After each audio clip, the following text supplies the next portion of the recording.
नमस्कार। आकाशवाणी देहरादून से प्रस्तुत हैं प्रादेशिक समाचार। पहले मुख्य समाचार।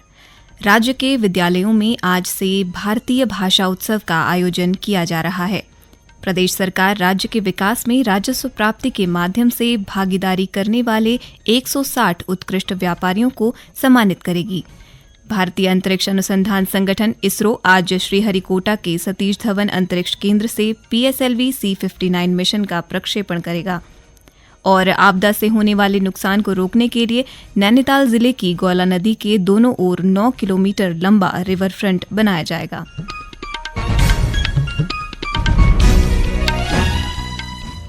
दोपहर समाचारों के साथ मैं रागिनी बिंजोला और अब समाचार विस्तार से।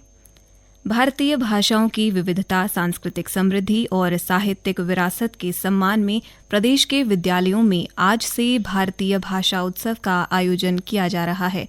ये आयोजन महाकवि सुब्रमण्य भारती की जयंती के उपलक्ष्य में आज से शुरू होकर 11 दिसंबर तक चलेगा। एक रिपोर्ट। भारतीय भाषा उत्सव की इस वर्ष की थीम है भाषाओं के माध्यम से एकता। अकादमिक शोध एवं प्रशिक्षण उत्तराखंड की निदेशक वंदना बयाल ने पत्र जारी कर बताया है कि ये उत्सव न केवल भाषाई विविधता को सम्मानित करेगा बल्कि नई पीढ़ी को अपनी मातृभाषा के महत्व से जोड़ते हुए राष्ट्रीय एकता की भावना को प्रबल करेगा। शैक्षिक गतिविधियों, सांस्कृतिक कार्यक्रमों और बहुभाषी प्रतियोगिताओं के माध्यम से इस उत्सव में देश के सांस्कृतिक ताने बाने को प्रदर्शित करते हुए बच्चों और समुदाय को भाषाई एकता के महत्व से जोड़ा जाएगा। ये आयोजन भाषाई विविधता को संरक्षित करने और महाकवि सुब्रमण्यम भारती की समृद्ध साहित्यिक धरोहर को श्रद्धांजलि देने का प्रयास है। उत्तराखंड विद्यालयी शिक्षा विभाग ने बच्चों की पर्यटक स्थलों और पार्कों की स्कूली यात्राओं के दौरान सुरक्षा को लेकर दिशा निर्देश जारी किए हैं। इसके अनुसार बच्चों की शैक्षणिक यात्रा के दौरान उनकी चिकित्सा जानकारी, एलर्जी और अन्य स्वास्थ्य संबंधी विवरण स्कूल के पास होना आवश्यक है। एक रिपोर्ट। विद्यालय शिक्षा महानिदेशक झन्ना कमठान ने बच्चों की सुरक्षा के दृष्टिगत प्राथमिक चिकित्सा किट और सुरक्षित परिवहन की व्यवस्था सुनिश्चित करने के निर्देश दिए हैं। उन्होंने कहा कि पिकनिक में बच्चों के साथ जाने वाले प्रतिनिधि और शिक्षक प्राथमिक चिकित्सा और CPR जैसे आपातकालीन चिकित्सा प्रबंधन में प्रशिक्षित होने चाहिए। यात्रा के लिए अभिभावकों से लिखित सहमति लेना और उन्हें यात्रा के दौरान उठाए जाने वाले सभी सुरक्षा उपायों की जानकारी देना भी अनिवार्य होगा। साथ ही शैक्षणिक भ्रमण के दौरान छात्राओं के साथ महिला शिक्षिका की तैनाती करने के निर्देश भी दिए गए हैं। भारतीय वन्यजीव संस्थान ने हेमकुंड साहिब, केदारनाथ, गंगोत्री और यमुनोत्री में श्रद्धालुओं की धारण क्षमता के आकलन का अध्ययन शुरू कर दिया है। अध्ययन में संस्थान इन संस्थानों पर श्रद्धालुओं के रुकने की क्षमता, चिकित्सा सुविधा, कूड़ा निस्तारण, खच्चर घोड़ों की संख्या और उनका प्रबंधन समेत कई बिंदुओं पर रिपोर्ट देगा। संस्थान को ये जिम्मेदारी प्रदूषण नियंत्रण बोर्ड ने दी है। राज्य सरकार प्रदेश के विकास में राजस्व प्राप्ति के माध्यम से भागीदारी करने वाले 160 उत्कृष्ट व्यापारियों को सम्मानित करेगी। प्रदेश के ऐसे पंजीकृत व्यापारी जो रिटर्न फाइल, टैक्स जमा करने और अन्य अधिनियम की प्रक्रियाओं का नियमित रूप से अनुपालन कर रहे हैं, उन्हें प्रोत्साहित करने के लिए पंजीकृत व्यापारी सम्मान योजना प्रस्तावित है।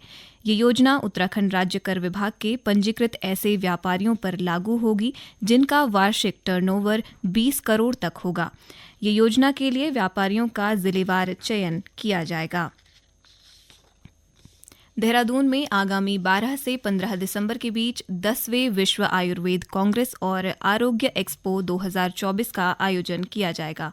इसमें 40 से अधिक देशों के विशेषज्ञों सहित 6000 से अधिक प्रतिनिधि शामिल होंगे। आयोजन में आयुर्वेद, योग, यूनानी और होम्योपैथी जैसी परंपरागत चिकित्सा पद्धतियों को लोकप्रिय बनाने पर विचार विमर्श किया जाएगा।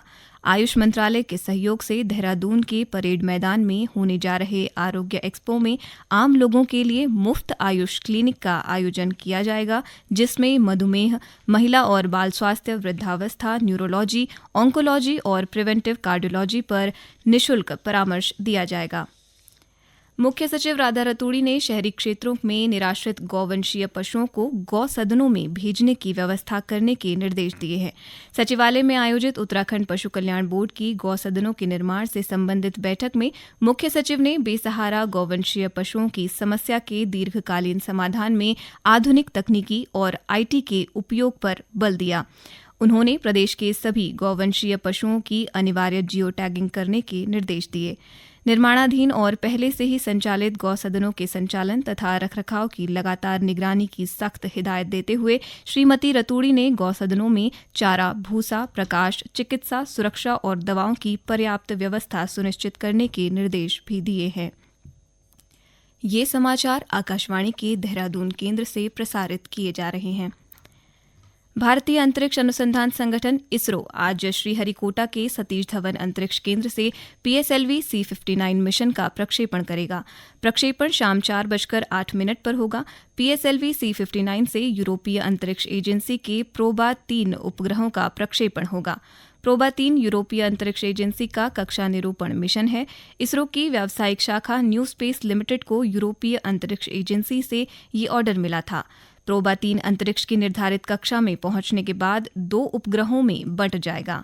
ये उपग्रह सूर्य के प्रभामंडल और इसके आसपास के वातावरण, अंतरिक्ष के मौसम और सौर पवन का अध्ययन करेंगे।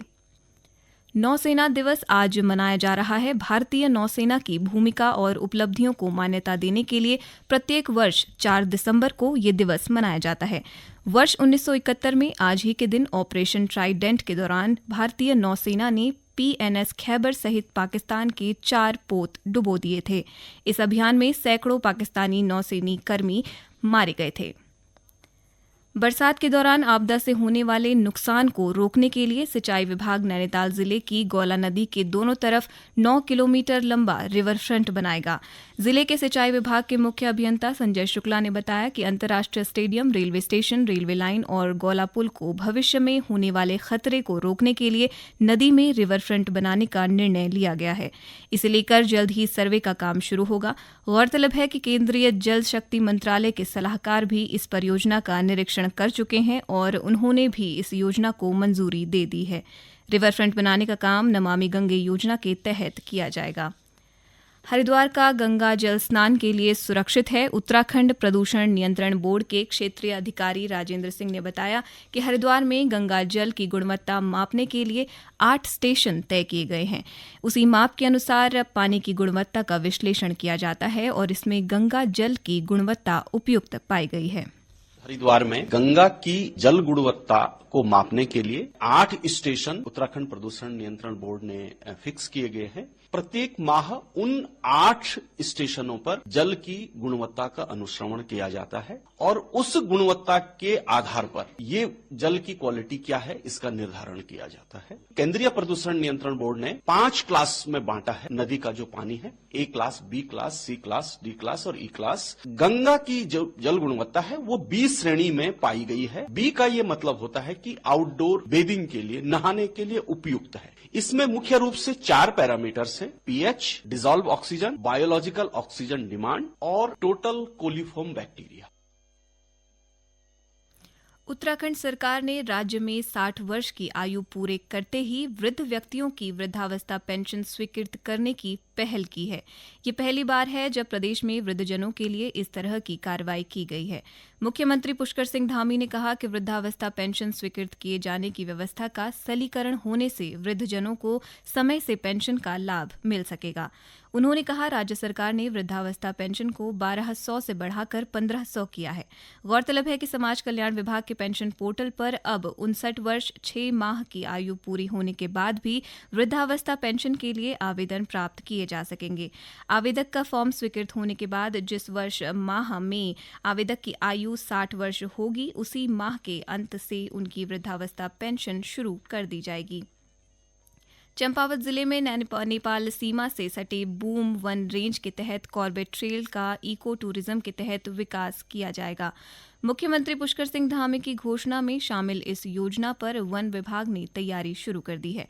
प्रभागीय वन अधिकारी नवीन चंद्र पंत इसके लिए बूम रेंज के अधिकारियों के साथ जिम कॉर्बेट से जुड़े स्थल चूका, कलढुंगा, टाक कॉर्बेट ट्रेल, खलढुंगा और ठूलीगाड़ क्षेत्र का निरीक्षण कर चुके हैं।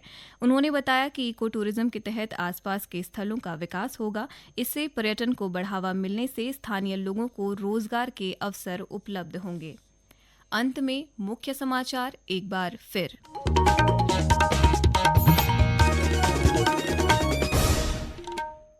राज्य के विद्यालयों में आज से भारतीय भाषा उत्सव का आयोजन किया जा रहा है। प्रदेश सरकार राज्य के विकास में राजस्व प्राप्ति के माध्यम से भागीदारी करने वाले 160 उत्कृष्ट व्यापारियों को सम्मानित करेगी। भारतीय अंतरिक्ष अनुसंधान संगठन इसरो आज श्रीहरिकोटा के सतीश धवन अंतरिक्ष केंद्र से PSLV C-59 मिशन का प्रक्षेपण करेगा और आपदा से होने वाले नुकसान को रोकने के लिए नैनीताल जिले की गोयला नदी के दोनों ओर 9 किलोमीटर लंबा रिवर फ्रंट बनाया जाएगा। प्रादेशिक समाचारों का ये बुलेटिन समाप्त हुआ। नमस्कार।